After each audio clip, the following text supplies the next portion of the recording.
बिस्मिल्लाहिर्रहमानिर्रहीम। अस्सलाम वालेकुम। Welcome to GS academy YouTube channel. Dear student, I hope कि आप सब खैर आफियत से होंगे। आज हम 9th क्लास के उर्दू का सबक नंबर 19 के मश्की सवालात हल करेंगे और इसके साथ साथ इसकी तशरीह करेंगे, बुक वर्क भी हल करेंगे।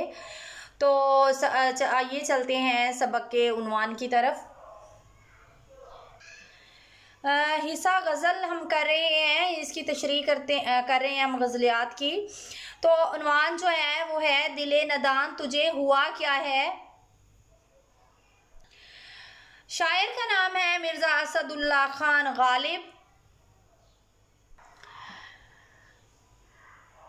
शेर नंबर 1 है दिले नदान तुझे हुआ क्या है, आखिर इस दर्द की दवा क्या है।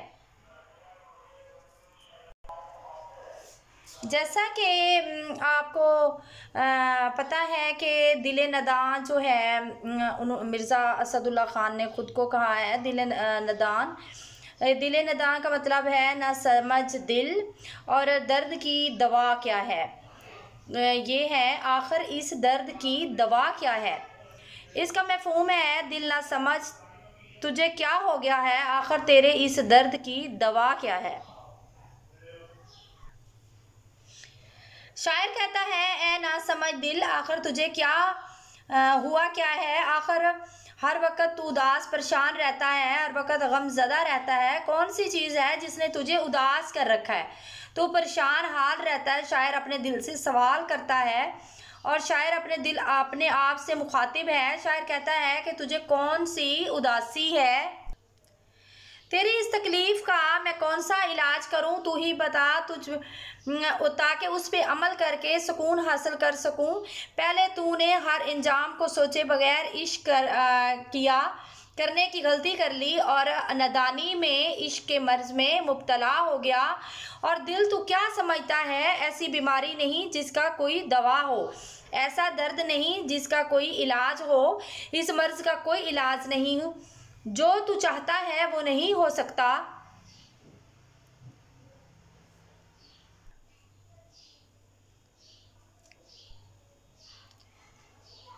तू इंजाम को सोच लेता तो आज इस तकलीफ में ना होता।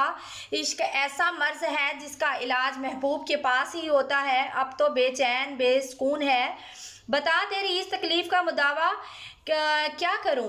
दिल के फैसले अक्सर इंसान को दर्द दुख रंजो गम के अलावा कुछ नहीं देते, इसमें इंसान का अख्तियार नहीं चलता। अब तू इस मर्ज का इलाज तलाश कर रहा है, ए भोले भाले दिल तेरी इस तकलीफ का इलाज मेरे पास तो नहीं, तू ही बता क्या इलाज करूं। जो तुझे पुरसुकून कर दे, जो तेरी उदासी पर परेशानी को ख़त्म कर दे। किसी शायर ने खूब कहा है, शायद इसी का नाम मोहब्बत है शिफ्ता, एक आग सी है सीने के अंदर लगी हुई। शेर नंबर 2 है हम हैं मुश्ताक और वो हैं बेजार, या इलाही ये माजरा क्या है। मफ़हूम इसका है हम महबूब को चाहते हैं और वो बेजार है, खुदा ही जाने ये क्या मामला है। मुश्ताक का मैनी होता है चाहने वाला, बेजार का मतलब जो है वो है मतलब नाखुश नाराज़ हो, और इलाही का मतलब होता है कि या खुदा या ए खुदा। और माजरे का मतलब जो होता है वो है माजरा जो है वो है किस्सा कहानी।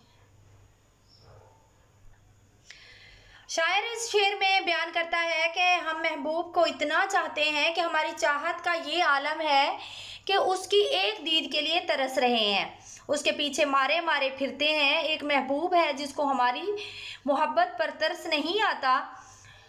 तो ये चाहिए था कि वो प्यार का जवाब प्यार से देता, मगर वो हमसे इस कदर बेजार है जैसे हर एक मामले से वो अनजान है। एक खुदा है जिसकी तरफ एक कदम बढ़ाओ और वो 10 कदम बढ़ाता है। और ये मेरी चाहत है, मेरा प्यार है, मेरी दीवानगी, जिसको मेरा रत्ती भर एहसास नहीं। मेरे प्यार का जवाब प्यार से नहीं देता, बहुत बेरुखी से देता है।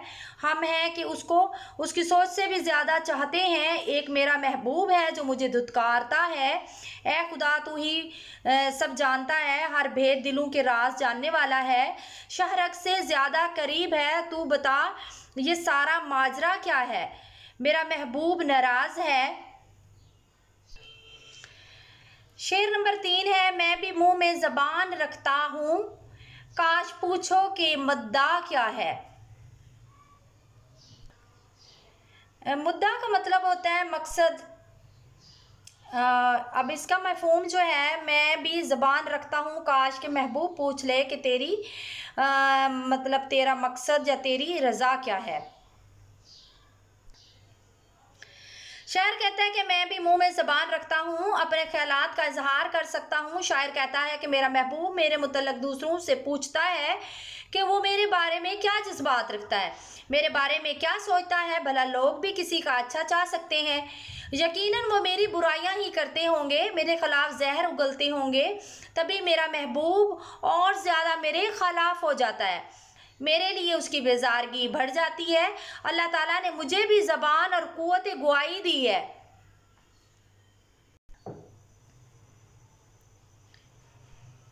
इसलिए मेरे महबूब को चाहिए बजाय लोगों से पूछने, मुझसे पूछे मेरे लिए मैं कि तेरे क्या जज्बात हैं, कितनी इज्जत है। लोगों की ज़बान से किसी का हाल दिल मालूम हो सकता है। जैसे किसी शायर ने खूब कहा है, गैरों से कहा तुमने, गैरों से सुना तुमने, कुछ हमसे कहा होता, कुछ हमसे सुना होता। शेर नंबर 4 है, हमको उनसे वफा की है उम्मीद, जो नहीं जानते वफा क्या है। इसका मफहूम है कि हम उनसे वफा की उम्मीद रखते हैं जो किसी से भला करना ही नहीं जानते।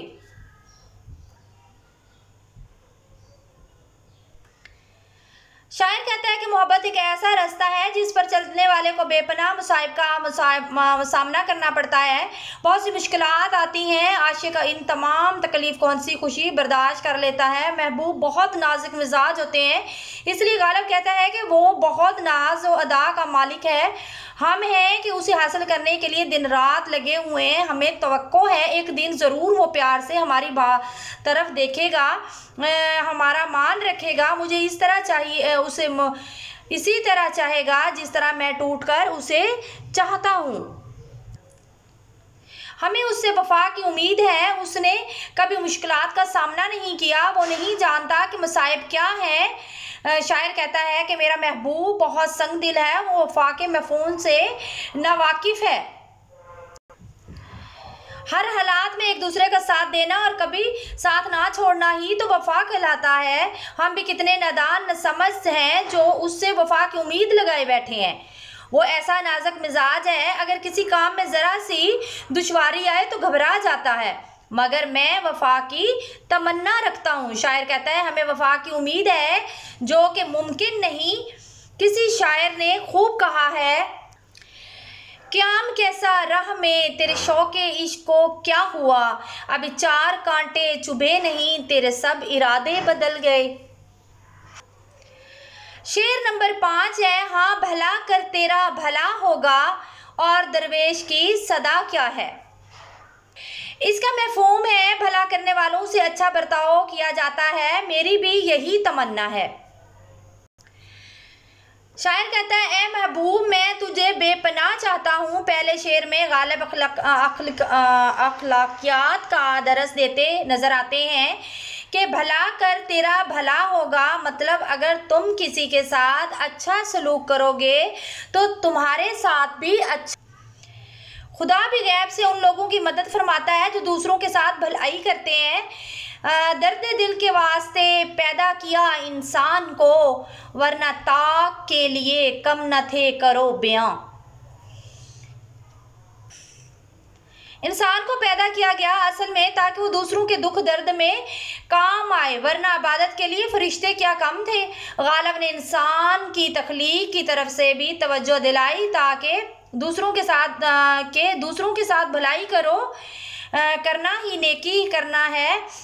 शायर अपने महबूब की भलाई चाहता है ताकि उस पर कोई मुसीबत ना आए और दूसरों की मुश्किलें आसान करता है, अल्लाह उसकी मुश्किलें आसान कर देता है।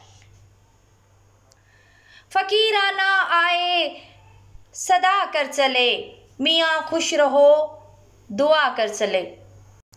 शेर नंबर 6 है, जान तुम पे निसार करता हूँ, मैं नहीं जानता दुआ क्या है। इसका मफ़हूम है कि मैं जान अपनी तुम पर कुर्बान करता हूँ, मुझे दुआ पर पूरा यकीन है कि मेरी दुआ ज़रूर कबूल होगी। इसमें शायर मिर्ज़ा असदुल्ला ख़ान और दूसरी उर्दू शायरी में एक चमकते हुए सितारे हैं, उनसे बाद में आने वालों ने बहुत गहरा असर कबूल किया। गालिब कहते हैं कि मेरे महबूब, मैं तुम्हारे लिए जान भी कुर्बान कर सकता हूँ, तुम्हें हासिल करने के लिए मैं दिन रात दुआएं मांगता हूँ। महबूब के लिए अपनी जान लुटा सकते हैं और इसी बात में अपना फ़ख्र समझते हैं। ऐसे लोग अपने महबूब के एक इशारे के मुंतज़िर होते हैं। उनके मुकाबले में कुछ ऐसे लोग भी होते हैं जो ज़ुबानी दुआ देने के कायल होते हैं।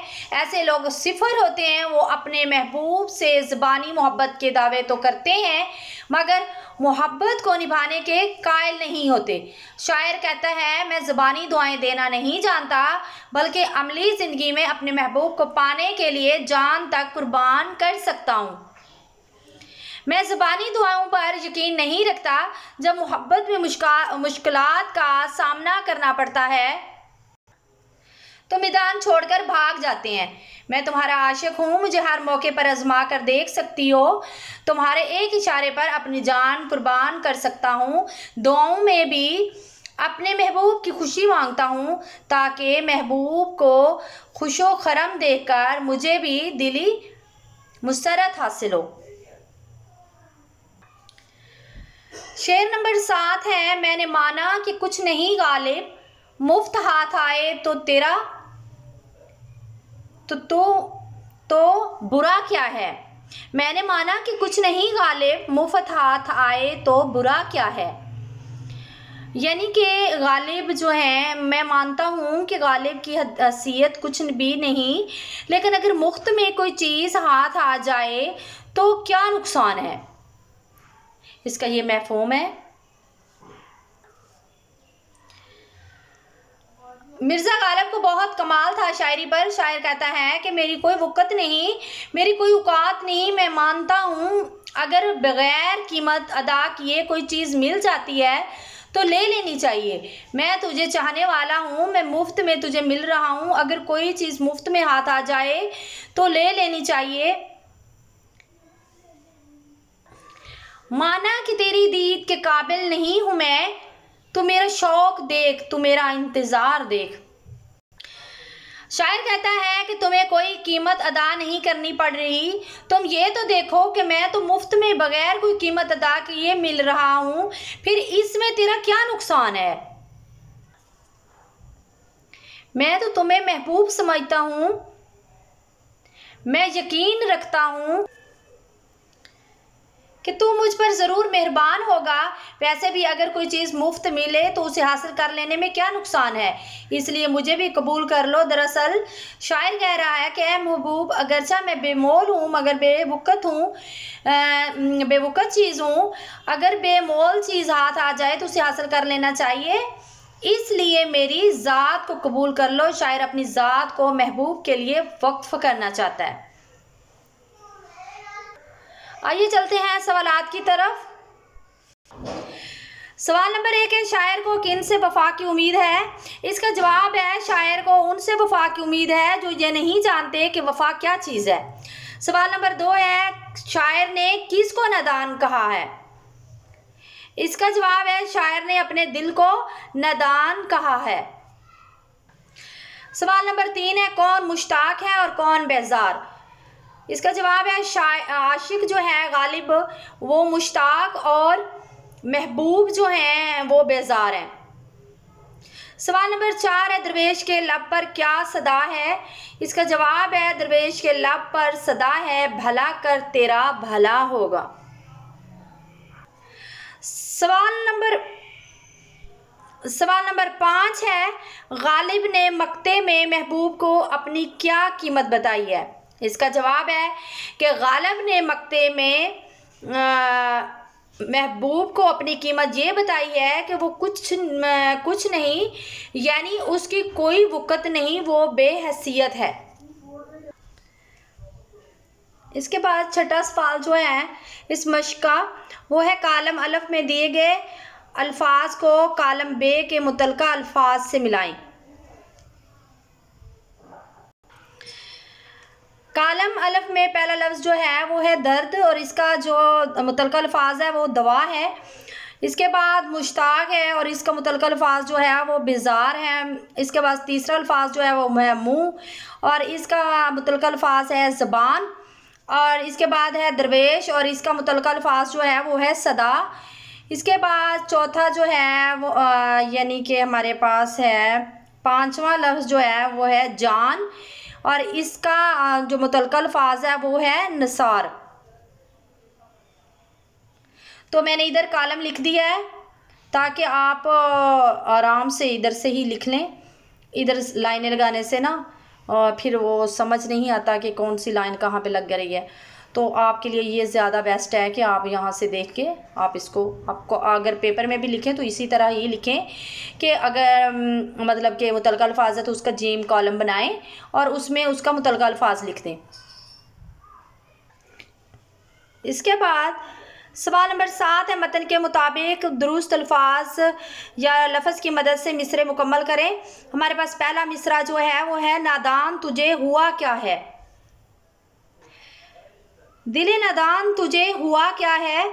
इसके बाद दूसरा जो है मिसरा हमारे पास है, मुफ्त हाथ आए तो डैश क्या है। मुफ्त हाथ आए तो बुरा क्या है। इसके बाद तीसरा मिसरा है, या इलाही ये डैश क्या है। या इलाही ये माजरा क्या है। इसके बाद चौथा मिसरा है, हमको उनसे डैश की है उम्मीद। हमको उनसे वफा की है उम्मीद। इसके बाद है मिसरा हमारे पास पांचवा, काश पूछो के डैश क्या है।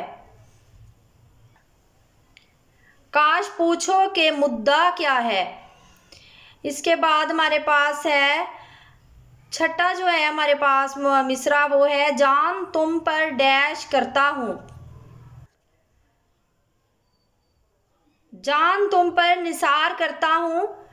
इसके बाद सातवां मिसरा है, और दरवेश की डैश क्या है। और दरवेश की सदा क्या है। लिहाजा आज का सबक हमारा मुकम्मल हुआ। वीडियो को लाइक करें, चैनल को सब्सक्राइब करें ताकि तमाम मालूमाती वीडियो आप तक पहुंचती रहें। डिस्क्रिप्शन से नोट्स लाजमी PDF की शक्ल में डाउनलोड कर लीजिए। नेक्स्ट वीडियो में मिलते हैं। अपना रखें ख्याल। अल्लाह हाफिज़।